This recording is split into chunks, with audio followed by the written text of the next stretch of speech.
안녕하세요. 오늘의 꿀팁 전영호입니다. 로마의 황제 시저, 고대 마케도니아의 알렉산더 대왕, 화가 고어, 수학자 피타고라스. 이들의 공통점은 모두 무엇일까요? 모두 간질 환자였습니다. 간질, 그 이름만 들어도 뭔가 무서움이 느껴지시나요? 하지만 간질은 옛날에 저렇게 유명한 사람들도 알았을 만큼 아주 오래된 질환입니다. 간질은 도대체 어떤 병일까요? 간질은 뇌에서 비정상적인 과도한 방전으로 일어나는 인체의 여러 가지 발작을 형태를 말합니다.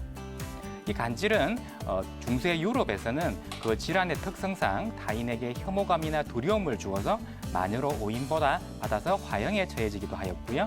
현대에 이르러서도 간질 환자임을 밝히고 나서 취업이 거절되거나 해고된 경험이 있는 사람이 50%에 달한다는 통계가 있을 정도죠. 그래서 간질이라는 이름이 주는 부정적인 이미지를 지우고자 2011년부터는 간질의 공식적인 병명이 뇌전증이라는 이름으로 바뀌었습니다. 하지만 이름만 바뀌었을 뿐 그 질환의 특성이나 진단이나 치료법에는 아무것도 달라진 것이 없죠. 이 뇌전증은 왜 생기는 것일까요? 뇌전증은 주로 신생아기나 소아에게 발생하는 경우는 뇌 발달의 이상이나 감염으로 인해서 많이 생기고요. 청소년기나 성인의 뇌전증의 발생 원인은 주로 외상이나 그리고 뇌종양입니다. 노년에서의 뇌전증의 원인은 주로 치매나 뇌졸중인데요. 하지만 이렇게 원인이 밝혀진 경우도 많지만 절반 이상은 사실은 원인이 밝혀지지 않고 있습니다. 통계에 의하면 성인의 약 3%는 일생 중 한 번 이상의 발작을 경험한다고 알려지고 있고요. 뇌전증의 유병률은 0.5에서 1%입니다. 즉 1000명 중에 5명에서 10명 정도가 앓고 있는데요. 우리나라에는 통계상 약 40만 명의 뇌전증 환자가 있고 매년 3만 명의 환자가 새로 발생한다고 합니다. 사실 적은 숫자는 아니죠. 이 뇌전증은 실제로는 굉장히 다양한 증상의 형태를 가지고 있는데요.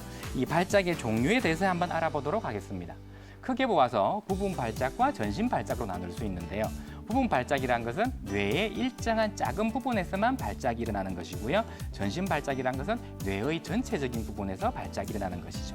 부분 발작은 단순 부분 발작, 복합 부분 발작으로 나눌 수 있는데 단순 부분 발작은 경련이 인체의 한 부위에만 나타나지만 그동안의 의식은 유지되는 것이고 복합 부분 발작은 경련이 인체의 한 부위에서 나타나지만 그동안의 의식이 소실되거나 흐려지는 것입니다. 제가 경련이라고 말씀을 드렸는데요. 뇌에서 비정상적인 방전이 일어나는 부위가 운동에 관계된 팔다리에 관계된 부위일 때는 경련의 형태로 나타나지만 사람의 감정이나 자율신경계에 나타난 부위에 방전이 나타난다면 사람은 공포나 불안 혹은 메스꺼움 같은 걸 느끼게 되고요. 시각에 관계된 뇌 부위에 잘못된 방전이 일어난다면 눈이 반짝이거나 안 보이는 아주 다양한 형태의 뇌전증 형태가 있을 수 있습니다. 전신 발작은 뇌 전체의 많은 부분에서 과도한 방전이 일어나는 것인데요. 먼저 소발작이라는 것이 있습니다. 사람이 갑자기 어떠한 일을 하다가 행동을 멈추고 수초, 약 10초 이내 동안 정신이 나가면서 눈만 끔뻑끔뻑 하면서 정신이 잠시 나가는 것이죠. 주로 성인보다는 소아에게 많이 나타나는 형태인데요. 이것을 뇌전증의 형태를 잘 이해하지 못하면 이것을 ADHD나 혹은 집중력이 약한 아이로 오해받는 경우도 흔히 생깁니다.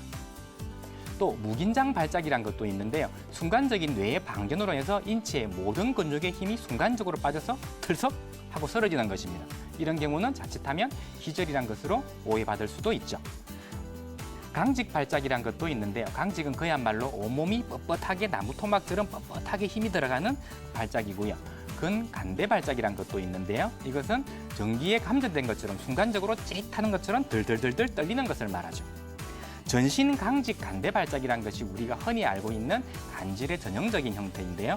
순간적으로 비명을 지르면서 쓰러져서 온몸이 뻣뻣하게 비틀어지고 또 들들들 떨리다가 입에 거품을 무는 예전에는 대발작이라고 말하는 것인데요. 요즘에는 이것이 약물로 조절이 잘 되어서 현대에는 좀 살펴보기가 어렵기도 합니다. 자, 이런 뇌전증은 한의학에서는 어떻게 치료를 하고 있을까요? 수천 년 전에 한의학의 고전인 황제내경에서 뇌전증의 증상과 치료에 대해서 자세히 나와 있을 정도로 뇌전증을 한의학에서 치료한 역사는 아주 길었습니다. 여러 가지 원인이 있는데요. 먼저 어혈이죠. 머리를 다치거나 혹은 수술을 하게 되면 출혈이 생기고 그 출혈이 비정상적으로 처리되지 않으면 어혈이란 것으로 바뀌게 되는데요. 이것이 간질을 일으키게 되는 경우도 있고요. 담음이라는 것도 있습니다. 인체의 진액이 제대로 처리되지 못하고 비정상적으로 남은 진액을 담음이라는 병리적인 물질이 만들어지게 되는데 이것이 잘못되면 간질을 일으키게 되죠. 동의보감에서는 십병구담이라고 해서 간질의 원인으로 많이 지목되고 있습니다. 폐기능이 약한 경우도 있는데요. 맨날 감기를 하고 면역력이 약해서 항생제를 달고 있고 이런 사람들은 간질을 앓고 있더라도 아무리 항경련제를 복용하더라도 잘 낫지 않는 경우가 많습니다. 이런 경우는 면역력을 길러서 감기를 잘 낫지 않게 해야 뇌전증이 사라지는 데 도움이 많이 될 것이고요. 소화기가 허약한 경우도 있습니다. 잘 먹지 못하거나 체하기만 해도 그 간질 증세 나타나는 경우가 많죠. 이런 친구들은 체력도 또한 많이 약해서 조금만 무리하면 증상이 발생되게 되죠. 이런 친구들은 소화기를 도와서 체력을 올려야만 간질 증상이 사라지는 데 도움이 되게 됩니다. 콩팥 기능이 허약한 경우도 있는데요. 아주 어려서 신생아기에 발생하는 어떤 간질 증상은 대부분 발달 장애를 동반하기도 하고 그 간질 증상이 잘 낫지 않는 경우도 많고 인체의 근육이 무력해서 제대로 서지 못하는 경우도 많습니다. 이러한 것은 한의학적으로 보아서 콩팥 기능이 허약하다고 볼 수 있는데요. 콩팥 기능을 도와주는 치료를 함으로써 발달 기능도 정상화될 수 있고 뇌전증 증상도 좋아질 수 있는 거죠.